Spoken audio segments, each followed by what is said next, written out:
Hey everybody, welcome back to the Bible reading plan. We're in the third chapter of 2 Corinthians today, and something just incredibly wrong is shown here, that some people from the Church of Corinth have requested a letter of recommendation from Paul, or they basically said, "Who are you, Paul?" And, as us in the, 2,000 years later around look back and go, what were they saying? Do they not know who this guy is? Do they not know he is an apostle for Jesus Christ? Do they not know the authority by which he preaches? And it's audacity to say that.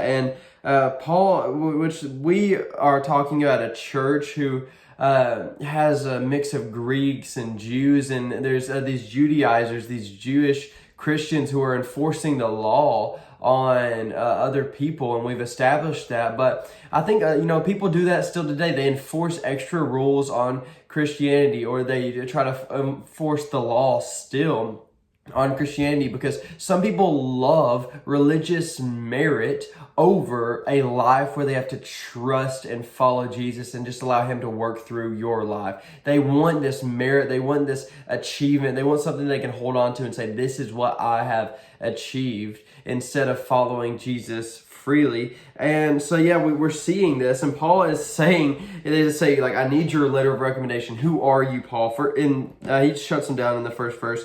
Are we beginning to commend ourselves again? Because he's shut down this whole, we love Apollos, we love Peter, we love Paul, we're on their side, we don't like the other person. He's like, okay, we're building ourselves up again, are we? Or do we need, as some do, letters of recommendation to you or from you? You yourselves are our letter of recommendation, written on our hearts to be known and read by all. He says it is our letter of recommendation is that you are a church. Is our ministry speaks for itself, and that's a ministry of any person who's following the Lord. Your ministry would speak for itself. The fruit of your life speaks to your salvation. But I like what Paul says in verse 5. Not that we are sufficient in ourselves to claim anything as coming from us, but our sufficiency is from God, who has made us sufficient to be ministers of the new covenant. So he's saying, these people who are trying to find merit in religion, who are maybe the Jews, who are putting the law, enforcing the law on other people and saying, I want to climb in merit with the law. I want to show people my achievements. He's saying, you aren't sufficient. You're building yourself up for disaster once again. You people who, remember last book, who were trying to say, hey, I'm all about Paul and not Peter. Oh, I'm on the side of Peter. You're trying to build yourself up and gain merit through factions. And he's saying, guys, we are not sufficient in ourselves. Who are you to ask for a letter of recommendation from me? We're not sufficient in ourselves. Don't let pride build you up. The only thing that makes us sufficient is God. And we need to remember that we as ministers in the new covenant have no right to do that unless God himself did not say that. So, approach this humbly. Don't start building yourself up. And I love what he continues talking about, but I'll just go and end in verse 18. He says, and we all with unveiled face. He's talking about Moses, who had to veil his face at the when he brought the law. We think it's the 10 Commandments. When he brought the whole law down from the mountain, he had to veil his face because of the glory of the law and seeing the glory of God. And he's talking about how this glory in the Spirit is so far exceeds even that glory. So he says, we all with unveiled face, beholding the glory of the Lord, are being transformed into the same image from one degree of glory to another. For this comes from the Lord, who is the Spirit. So the Spirit of God is transforming us from one degree of glory to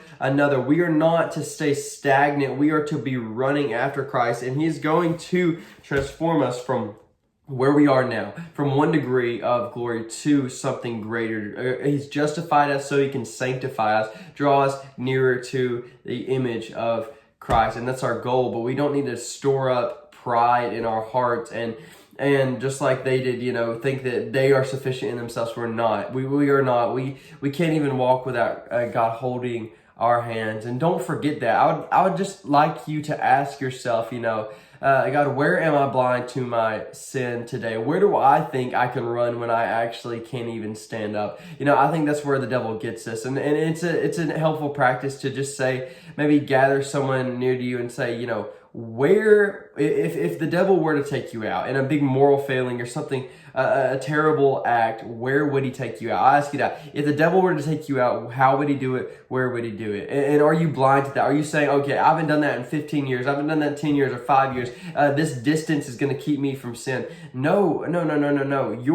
The belief that you aren't going to sin there is what's going to make you fall. So don't believe you're sufficient in yourself. Wake up. And as Christ, God's mercies renew every morning, renew that reliance on him. These people in Corinth have kind of forgotten that in this chapter. They've forgotten their reliance on God. They thought they were sufficient for themselves, building themselves up so they can look down at Paul and say, who are you? I'm looking down upon you now. But no, do not ever get so prideful that you think you couldn't sin, or you're far from sin, you're apart from sin, or your righteous achievements have kind of put you on a pedestal to where everybody else could sin, but not me. No way, because that's when sin happens. That's when Satan gets in your heart and makes you believe that you're too good to sin, and that's how he gets you. That's when you fall, because you thought you were too prideful for sin. But thank you for joining me today in 2 Corinthians chapter 2, or chapter 3, that is. I hope to see you tomorrow. Bye.